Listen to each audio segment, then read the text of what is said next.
मुगल सल्तनत का शायद सबसे ताकतवर और हाँ, सबसे ज्यादा विवादास्पद बादशाह कौन था? औरंगजेब। एक ऐसा नाम जिसके साथ तारीफें भी जुड़ी हैं और इल्जाम भी। आज हम औरंगजेब की इसी पहेली को समझने की कोशिश करेंगे। तो देखिए, एक तरफ तो उन्हें जिंदा पीर यानी एक जीता जागता संत कहा जाता था, क्योंकि वो बहुत ही सादा जीवन जीते थे, नैतिक रूप से काफी कठोर थे। और फिर सिक्के का दूसरा पहलू, एक ऐसा बेरहम शहंशाह जिसका पूरा राज ही लगातार जंग और मजहबी कट्टरपंथ पर टिका था।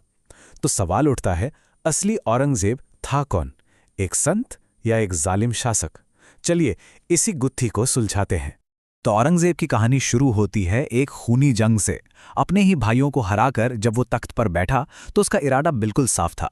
उसका एक ही मकसद था, पूरे हिंदुस्तान को एक मजबूत इस्लामी साम्राज्य में ढालना।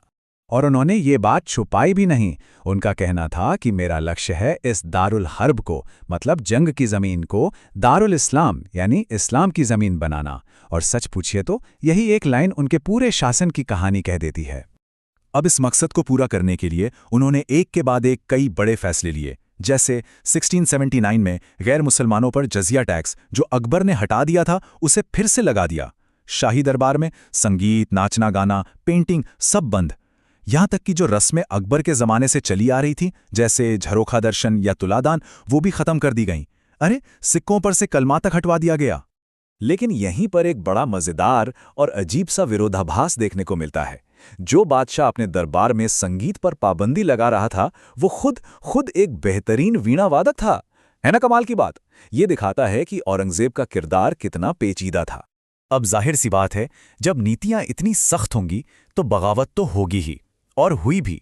देखते ही देखते पूरे उत्तर भारत में विद्रोह की आग ऐसी भड़की कि बुझाए नहीं बुझ रही थी। इस आग में सबसे पहली चिंगारी लगाई जाटों ने। ये गोकुल और राजाराम जैसे नेताओं की अगुवाई में एक बड़ा किसान आंदोलन था जो इन जुल्म भरी नीतियों के खिलाफ खड़ा हुआ। और ये कोई मामूली बगावत नहीं थी। इसका अंदाजा बस इस एक बात से लगा लीजिए कि जाट नेता राजाराम ने गुस्से में आकर अकबर की कब्र तक को खोद डाला, उसे लूटा और उनकी हड्डियों को जला दिया।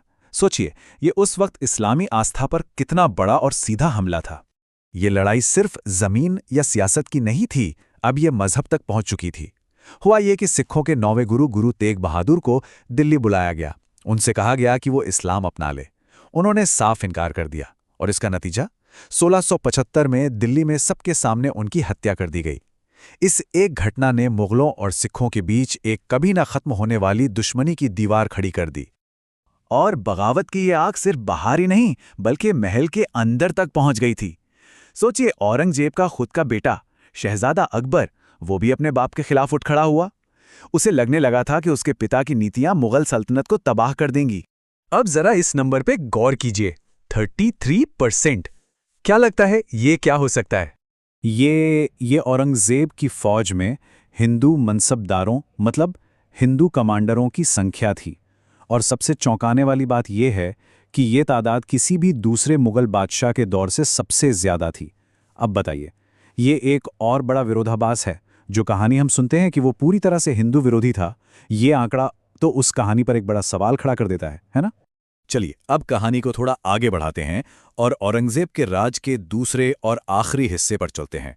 हुआ ये कि अपने बागी बेटे का पीछा करते करते वो दक्षिण भारत यानी दक्कन पहुंचे। और दक्कन उनके लिए एक ऐसा दलदल साबित हुआ जिसमें वो फंसे तो फिर कभी निकल ही नहीं पाए।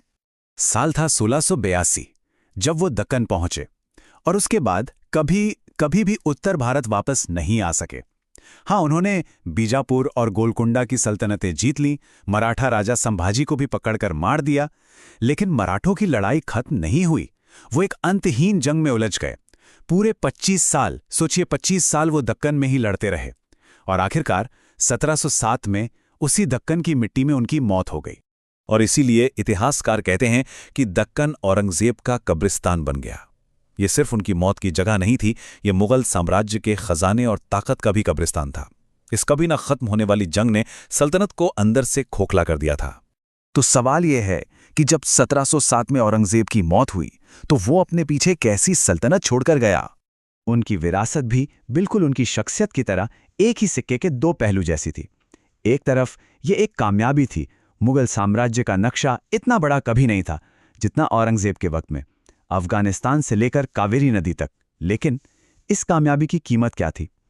कीमत थी एक खाली खजाना, एक थकी हारी फौज और एक ऐसा साम्राज्य जो लगातार बगावतों की वजह से बिखरने की कगार पर खड़ा था। और यहीं पर आकर हम उसी सवाल पर लौटते हैं जहां से शुरू किया था। क्या औरंगजेब की अपनी ही धर्मनिष्ठा, उसकी अपनी ही लगन एक ऐसा साम्राज्य बनाने की जो उसके हिसाब से सही था? क्या उसी लगन ने आखिर में उस साम्राज्य को तबाह कर दिया? क्या उसने जो बनाया उसे खुद ही तोड़ दिया? ये एक ऐसा विरोधाभास है, एक ऐसी पहेली है जिसका जवाब इतिहास आज भी तलाश रहा है।